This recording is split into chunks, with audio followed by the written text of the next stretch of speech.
حضرت بہاؤالحق نقشبند بخاری رحمت اللہ تعالی علیہ بہت بڑے درویش گزرے، سلسلہ نقشبندیہ کے امیر تھے، اور کیا بات ہے ان کے سلسلہ مبارکہ کی بھی اور ان کی خدمات دینیہ کی بھی۔ آپ فرماتے ہیں کہ میرے دل میں تڑپ پیدا ہوئی کہ میں کسی شیخ کی نوکری کروں، خواہش پیدا ہوئی تو میں نے حضرت امیر کلال کا تذکرہ سنا۔ بڑے درویش تھے، بڑے راہنما تھے، دور دور تک ان کے تذکرے میں سنتا تھا۔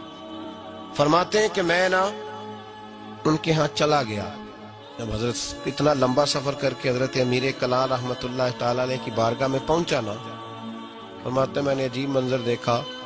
حضرت صاحب جن کی میں نے بڑی تعریفیں سنی تھی، بڑی بات سنی تھی، بلے بلے سنی تھی، جب میں پہنچا تو انہوں نے 4-5 لڑکے ساتھ لگائے ہوئے ہیں اور صاحب کشتی کر رہے ہیں، کشتی ہو رہی ہے۔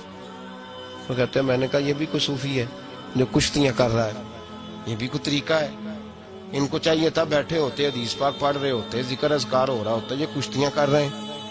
خیر میں نے کہا سفر بڑا لمبا کیا ہے، اب آ گیا ہوں تو چلو رات تو رہ نہیں ہے، کوئی ہوٹل تو ہے نہیں یہاں وقت گزر سکے۔ حضرت امیر کلال رحمت اللہ تعالی علیہ مجھے ملے، لیکن چونکہ میرے اندر وہ زاویہ نہیں تھا، ٹوٹ چکا تھا۔ وہ ملاقات ہوئی تو میں نے کہا سلام لی، کیسے آئے؟ میں نے کہا زیارت کے لیے آیا تھا۔ کھانا کھلایا، رات مجھے سلا دیا۔ فرماتے صبح رات جب میں سویا تو میں نے عجیب خواب دیکھی کہ میں دلدل میں پھنس گیا ہوں، جتنی باہر نکلنے کی کوشش کرتا ہوں اندر دھستا چلا جاتا ہوں۔ اچانک میری خواب میں حضرت امیر کلال تشریف لائے اور آ کے انہوں نے میرا بازو تھاما، اللہ اکبر کہا اور مجھے باہر نکال دیا۔ فرماتے میں جب اٹھا تو پسینے سے شرابور تھا، حالت میری بڑی عجیب تھی۔ اتنی دیر میں فجر کی اذان ہوئی، نماز پڑھی تو حضرت امیر کلال رحمت اللہ علیہ خود میرے لیے ناشتہ لے کے آئے اور فرماتے ہیں میرے آگے ناشتہ رکھ کے کہنے لگے بیٹے اگر ہم کشتی نہ کرتے تو رات تجھے دلدل سے کیسے نکالتے؟ اگر کشتی نہ کرتے تو دلدل سے تجھے کیسے نکالتے؟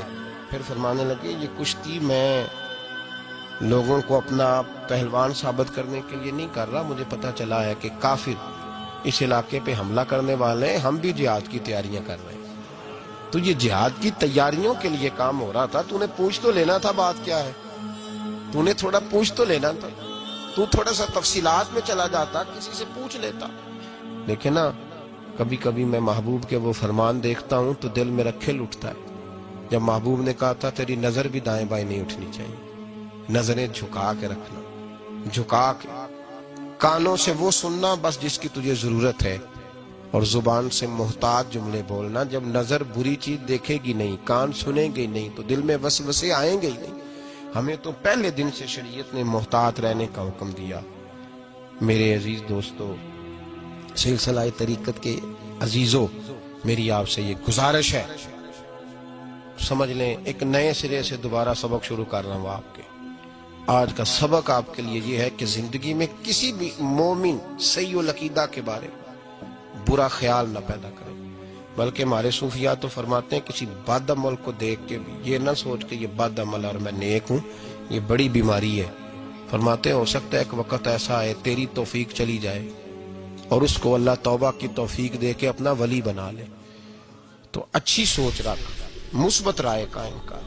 ٹھیک ہے جو لوگ غلط ہیں تمہیں اگر غلط لگتے ہیں تو کنارہ اختیار کر، لیکن کبھی بھی اور بالخصوص اللہ کے نیک بندوں کے بارے میں، رب کریم کے اولیاء کے بارے میں، دین کے خدام کے بارے میں زندگی میں کبھی منفی نہ سوچے، کبھی منفی نہ سوچے۔ آپ کو پتہ ہے کسی عالم دین کی توہین اس لیے کرنا کہ وہ دین کا عالم ہے، یہ کفر ہے۔ میرے حضرت صاحب ایک جملہ کہا کرتے تھے، ایک شخص نے کہا حضور تہجد کے لیے نہیں اٹھا جاتا، اب تو خیر لوگوں سے فجر کے لیے بھی نہیں نہ اٹھا جاتا، تہجد کے لیے نہیں اٹھا جاتا۔ تو حضرت صاحب فرمانے لگے رات کو اچھی سوچ کے ساتھ سویا کر، اچھی سوچ کے ساتھ سویا کر۔ تو پھر مسکراتے مسکرانے فرمانے لگے محبوب کی سوچوں میں سویا کر، یار کی سوچوں میں سویا کر، تو اسے سوچتا سوچتا سویا کر، صبح خود ہی تجھے بیدار کر لیا کرے، پر اس سے دل لگانا، اسے سوچتا سو، تو کسی اور کو سوچتا کیوں ہے، کسی اور کی طرف تو دیکھتا کیوں ہے؟ تجھے ایک دفعہ حضرت صاحب بیٹھے تھے اور 2-3 مشائخ اور بھی بیٹھے تھے ساتھ ساتھ، تو مجھے ایک دوست نے بعد میں کہا کہ وہ جو تیسرے نمبر پر بزرگ بیٹھے تھے ان کی پگڑی دیکھی تھی؟ میں نے کہا قسم اللہ کی سوائے اسے میں نے دوسرے کسی کو دیکھا ہی نہیں. میں نے دیکھا نہیں، مجھے کیا پتا کسی کی پیلی تھی کہ نیلی تھی، مجھے تو اتنا پتا ہے جسے میں دیکھ رہا تھا. اور ویسے بھی ایک ول پجیاں میں نے صدق نہیں تھیندا اور کدے ول پجاؤں. او بھائی ہم تو ایک کو نہیں راضی کر پائے تو ادھر بھی دیکھ تو ادھر بھی دیکھ، دیکھا ہی نہیں جاتا. سوچوں میں رہیں اور مثبت سوچ رکھیں، ٹھنڈی اچھی خوبصورت. میں سب سے پہلا فائدہ یہ ہے کہ اللہ آپ کو سکون کی